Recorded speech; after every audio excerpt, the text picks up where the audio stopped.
Doctor Jorge Londoño de la Cuesta, gerente de las Empresas Públicas de Medellín. Muy buenos días. Muy buenos días, Fernando. ¿Cómo les va?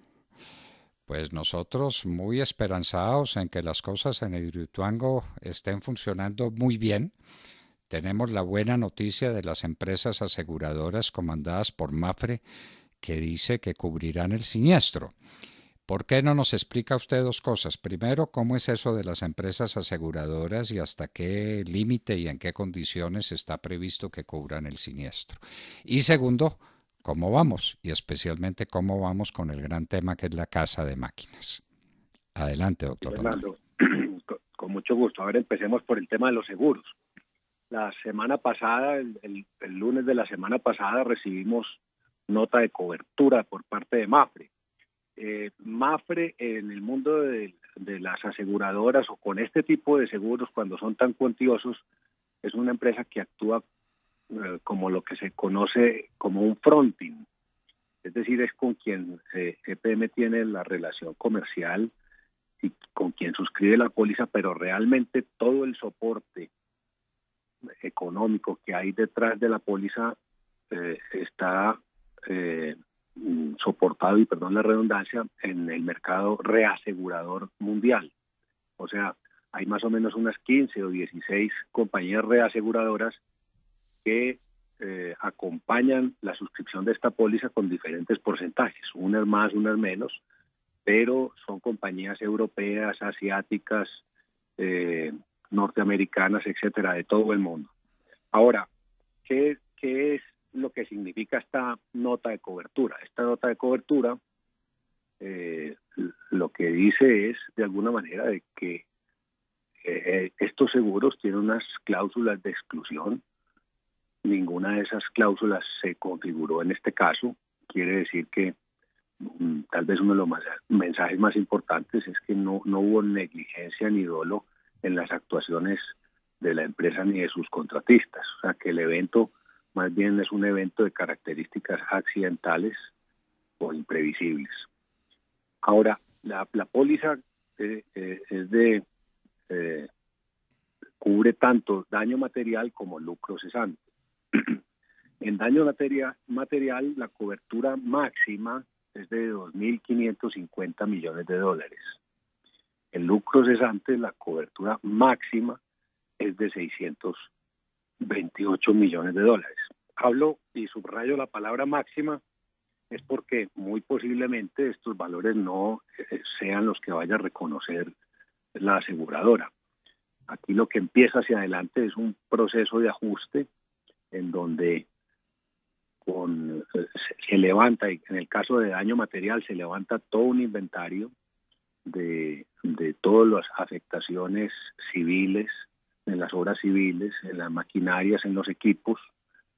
Esas afectaciones, si algunas son reparables o hay que hacer, más bien es un reemplazo de las mismas, o si hay que comprar nueva maquinaria, etcétera. Y después de hacer todo ese levantamiento de inventario y tener en cuenta todos los límites y sublímites que tiene la póliza, pues saldrá el valor final que van a reconocer. Esto es un trabajo que dura aproximadamente un año más. Esto es un trabajo dispendioso largo, dura por ahí un año más, pero la póliza permite de que se puedan hacer avances parciales, de que las aseguradoras pueden ir haciendo pagos parciales conforme se van logrando algunos acuerdos en este proceso. Eso es, en términos generales, Fernando, lo que tiene que ver con la póliza y lo que significó pues el reconocimiento de la nota de cobertura la semana pasada. Que es en principio una excelente noticia. Sí, Porque es muy buena noticia, Fernando, porque pues indudablemente tiene dos mensajes. Como lo mencionaba yo, pues el primero de ellos es que el evento ocurre por causas accidentales, súbitas o imprevisibles, y lo segundo es que el reconocimiento es de un valor económico muy alto. desde luego. De manera que si las compañías de seguros tuvieran la opinión que ha expresado, esperemos que la noticia periodística venga de la mano de la realidad y que sea ese el contenido del documento, la Contraloría General de la República que dice poco más o menos que lo de Hidroituango fue impericia, incapacidad, que no se dieron los estándares de calidad en el manejo de la construcción y sobre todo en los procesos de aceleración que desencadenaron el siniestro. ¿No es así? Pues ahí sale un informe, nosotros lo recibimos el viernes de la semana pasada, o el jueves, ya no recuerdo bien si jueves o viernes. Lo está estudiando muy detenidamente el equipo de trabajo nuestro y nosotros esperamos en estos próximos días hacer alguna respuesta, pues alguna comunicación pública acerca de este informe. Parecería que ese informe ya no va a tener influencia en la decisión que tomen las aseguradoras. Las aseguradoras, por lo que nos explica usted, doctor Londoño, las aseguradoras han dicho que el siniestro se produjo por causales imprevistas, irresistibles, es decir, accidentales, y no por incapacidad técnica o por mal manejo de los procesos al interior de Hidroituango. Yo creo que no va a tener incidencia, Fernando.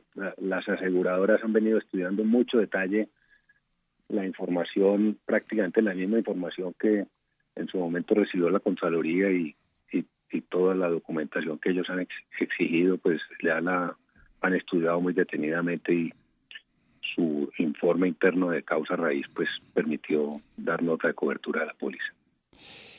¿Y cómo van las cosas, doctor Londoño, especialmente en los dos temas que los chambones o desconocedores del tema, como somos prácticamente todos los colombianos? Esos asuntos son materia de un círculo muy pequeño de altos especialistas en la materia. Pero para el común de la gente, es decir, para nosotros, nos preocupan dos cosas: la estabilidad de la obra y la casa de máquinas. ¿Eso cómo va ese proceso? La casa de máquinas ya se vació completamente de agua, ya se puede hacer estimativos sobre las reparaciones que hay que hacer y sobre la estabilidad de la casa de máquinas y de las moles que están alrededor de la casa de máquinas y del proyecto. Sí, Fernando, mira, tal vez partamos el proyecto desde lo técnico como en tres grandes capítulos. Un capítulo tiene que ver con la presa y el vertedero, que es, pues, digamos, el sistema que contiene las aguas del embalse. La presa está concluida, el vertedero está operativo, sin inconvenientes. De hecho, más o menos hacia mediados de octubre debemos estar entregando ya al servicio de la comunidad la vía que pasa por encima de la presa que comunica a Medellín con Ituango. Y ya, digamos, terminaría ese primer capítulo de la obra. Un segundo gran capítulo es hacer el taponamiento técnico de los túneles de desviación que se derrumbaron. Estos túneles hoy en día están taponados con piedras y con material de la montaña. Son unos taponamientos, digamos, que no han mostrado ninguna modificación en estos prácticamente 16 meses después del evento, pero de todas maneras a ellos hay que hacerles unos tapones en concreto para que queden sellados definitivamente.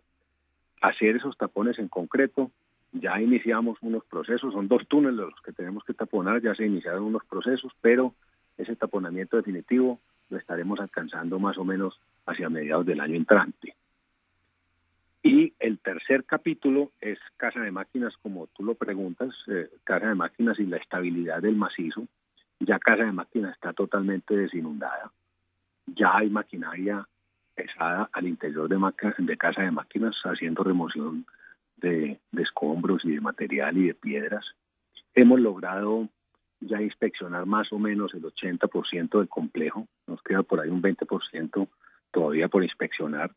En lo que ya inspeccionamos, pues hay algunos sitios de afectación que hemos venido compartiendo con la opinión pública.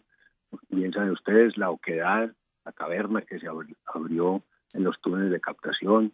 Hay una segunda oquedad que se abrió entre casa de máquinas y las almenaras y otra tercera oquedad que hay en uno de los túneles de descarga.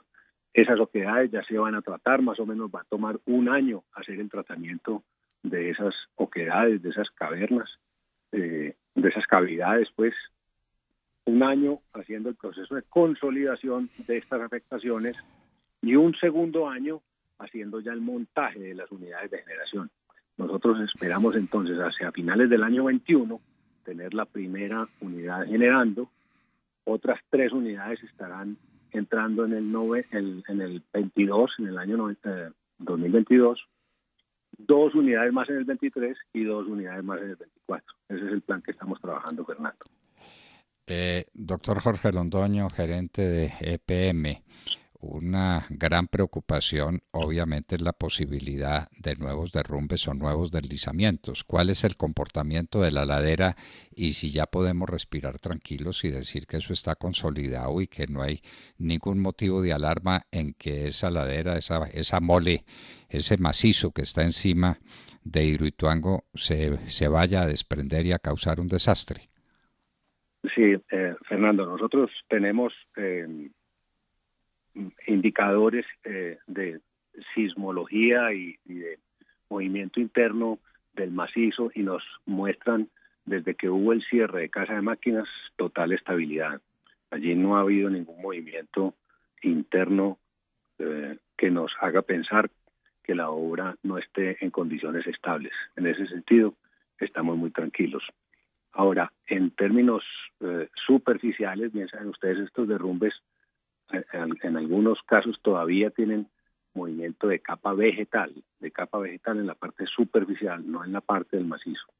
Entonces, conforme vaya dándose el invierno y todo esto, es posible que haya algún movimiento de tierra, pero en la parte superficial de la obra, no en la parte estructural interna de estabilidad del macizo. Entonces, en suma, tenemos que las aseguradoras ya dijeron que pagan. Lo que está en discusión y se va a discutir, y eso pues es un tema eminentemente técnico, es cuánto valen los daños de acuerdo a la póliza y eso es lo que van a pagar. No en función de la culpa o no culpa que haya tenido las empresas, sino que ya está admitido que eso fue un hecho accidental cubierto por la póliza y la van a pagar. ¿En qué Sí, señor. cuantía? Es lo que se va a discutir. ¿Es correcta esa apreciación? Es correcta, Muy es bien. totalmente correcta. Ya en la construcción, a lo que se refiere, el taponamiento de los túneles que quedaron no taponados sino obstruidos por una mole que se les vino encima, tienen que ser taponados definitivamente en concreto y eso estará listo a mediados del año entrante, ¿es correcto? Sí, es correcto. Está La tomando buena casa, nota. pero uno tiene que ser buen alumno y si no, pues, ¿en qué estamos? Luego viene la casa de máquinas con lo que llaman las oquedades, que son unas cavernas que se hicieron en determinados sitios, que esas cavernas tienen que ser obturadas, eso tiene que ser taponado de alguna manera técnica, que suponemos es con concreto o con alguna cosa, y eso Con toma, gravas. Sí. y con gravas, eso toma, digamos, un año. Sí, señor. Sí, señor. Un año. Y, y viene el proceso de la adecuación de la casa de máquinas con las máquinas que empiecen a producir energía, lo que se espera que ocurra en 2 años más. Es decir, de aquí a 2 años, al 21. Al 21 entra la primera unidad, y ahí vamos entrando consecutivamente las otras unidades porque son 8 unidades que hay que entrar. 8 unidades, ¿de cuántos kilovatios hora cada una de potencia? Cada una de 300 megavatios de capacidad instalada, cada una de 300. Para 2.400.000. Es decir, 2.400 megavatios, sí, señor. Es decir, 2,5 veces al guavio. Es decir, 2 veces y media el guavio y hoy, por ejemplo, EPM tiene una capacidad instalada de 3.600. Con Ituango cuando entre llegará a 6.000. Claro, pero ¿en cuántas hidroeléctricas? Es que las hidroeléctricas en Colombia, yo recuerdo, San Carlos y Jaguas deben estar por el lado de 500.000 kilovatios. Sí, más o menos, San Carlos es un poco más grande, pero digamos el Peñol, que es el embalse más grande del país, pero no es quien más genera. El Peñol le genera 560 megavatios. Pues tiene una capacidad de 560. Y el Guavio cerca de 1 millón. Es para que nos demos cuenta de la magnitud y de la importancia que tiene el que entre en funcionamiento este gigante de Hidroituango, en lo que no se puede fracasar. Es decir, el país quedaría en serios problemas de carácter energético si no entrara Hidroituango. ¿Es así o es una exageración? Pues es una energía que sí se necesita para la década del 20, Fernando. O sea, si el país tiene pues un crecimiento de la demanda cercano al 3-4% anual, y necesita energía firme para atender todo ese crecimiento de la demanda, y esa energía firme es la de Ituango. La da Ituango. De manera que no podemos fallar en Ituango. Las cosas están funcionando bien. En este momento no hay ningún motivo de alarma adicional a las que ya se vivieron y que están siendo superadas. Doctor Londoño, ¿hay tranquilidad en los frentes?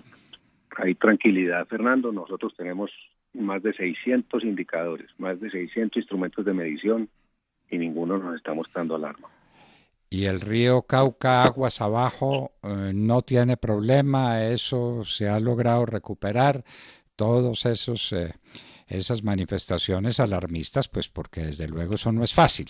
Sí. Eh, Alterar el curso del río Cauca, suspenderlo en una determinada parte y que vuelva a empezar a fluir, eso no es una cosa sencilla, cualquiera lo entiende. Pero eso está funcionando, digamos, normalmente, no hay amenaza para las zonas aledañas, los vecinos de la región están regresando a sus hogares y eso se está normalizando. Estamos en esa tarea, Fernando. En este momento el río Cauca más o menos está trayendo desde aguas arriba, pues, o sea, el mismo río trae más o menos unos 460 metros cúbicos por segundo, que son los mismos metros que estamos evacuando por el vertedero. O sea, el vertedero está dejando salir aguas abajo más o menos 460 metros cúbicos por segundo.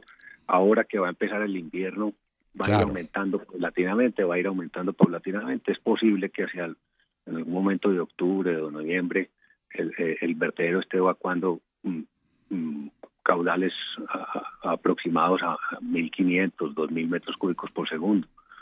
O sea, ya allí se aumenta significativamente, pero el embalse y la presa y el vertedero en buena medida regulan los picos que se presentan en el río Cauca, y eso es un beneficio de mediano plazo hacia los territorios aguas abajo. O sea, allí grandes inundaciones o grandes sequías probablemente no vamos a ver en el futuro, porque el embalse actúa como un regulador en ese sentido. Ahora, en cuanto al retorno de las familias, en algún momento, cuando todavía estábamos en alerta roja, había 700 familias evacuadas aún. Hoy ya hay cerca de 400 familias evacuadas, o sea, hemos ya retornado 300 familias. Estamos alcanzando más o menos una rata de 30, 40 familias semanales retornando. Esperamos hacia finales del año ya tener concluido ese proceso. Doctor Londoño, para elaborar el documento que elaboró la Contraloría General de la Nación, está asistida por quienes. Tiene un equipo permanente de técnicos de alta calificación en Hidroituango que estén mirando estas cosas y que le permitan lanzar estos puntos de vista. Ellos estuvieron, Fernando, durante varios meses. Es un equipo tanto interno de la Contraloría como contrataron algunos asesores, según entiendo. Según entiendo. Uh-huh. Pero si usted apenas entiende y usted es el gerente de la EPM, entonces ¿quién sabrá cuál es el equipo de asesores y el equipo técnico que le permite a la Contraloría dar estas voces de alarma? Es que esto es muy grave, doctor Londoño. Es que el país necesita buenas noticias y estar tranquilo si puede estar tranquilo. Entonces, que la Contraloría General de la República salga con este con este memorial de agravios contra Hidroituango, pues vuelve a poner a la gente con los pelos de punta. El país no necesita más motivos de alarma si no hay justificación para ellos. Entonces, por eso mi insistencia en saber cuál es el equipo técnico de ingenieros de altísima condición y de medios los que sean necesarios que le permite a la Contraloría ponernos otra vez en guardia con respecto al tema de Hidroituango. Y usted no sabe, usted dice que usted entiende. A ver, Fernando, veamos. Recuerde usted, un juez de garantías ordenó la creación de una mesa técnica que evaluara la estabilidad del macizo, y durante 60 días hábiles estuvo esa mesa técnica sesionando, y de allí más o menos surgieron 3 informes. un primer informe preparado por EPM y un grupo de contratistas, un segundo informe de un asesor que tiene el Banco Interamericano de Desarrollo y un tercer informe de la Procuraduría General de la Nación.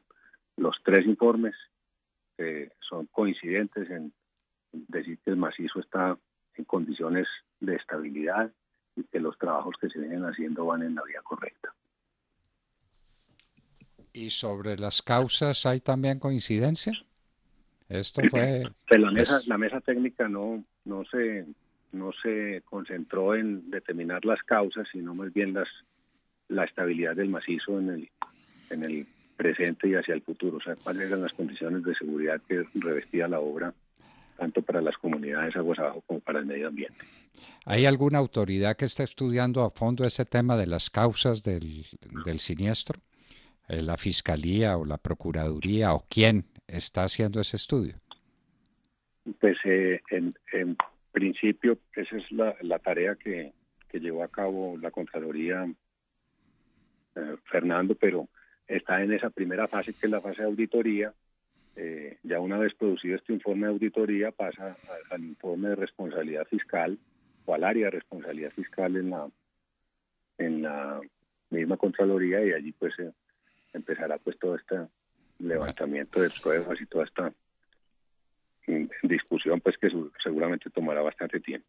Nosotros nos quedamos con las buenas noticias. Hidroituango se demoró, la alarma fue muy dura, el siniestro fue muy valioso, estamos hablando de unos cuantos centenares de millones de dólares, que no son poca cosa, y de una demora. ¿Cuándo habría debido entrar en operación Hidroituango si todo hubiera transcurrido como estaba previsto? A finales del 18. Es decir, hace un año. Va a tener 3 años de retraso, sí. 3 años de retraso. Va a tener 3 años de retraso. Esa no deja de ser una mala noticia, pero lo que hay ahora son buenas noticias frente a la estabilidad de la obra, la manera como avanzan los trabajos, a la condición estable del macizo rocoso que está encima de la obra, la manera como se están pudiendo trabajar las aguas del río Cauca, llena la presa, listo el vertedero, en fin. Las noticias son buenas, pues pongámonos alrededor de estas buenas noticias sin olvidar que ahí pasó una cosa muy grave que alguien tendrá que estudiar y sobre la cual alguien se deberá pronunciar. Hay un primer pronunciamiento importantísimo de las compañías aseguradoras que dicen que esto fue más bien un proceso ocasional y que ellas están obligadas a pagar y que pagarán por el siniestro. ¿Cuánto? Ya veremos, eso está por discutir. Doctor Jorge Londoño, ¿cuánto agradecemos la gentileza que ha tenido con la Hora de la Verdad? Al contrario, Fernando, les deseo una feliz semana y muchas gracias, hombre, por este espacio.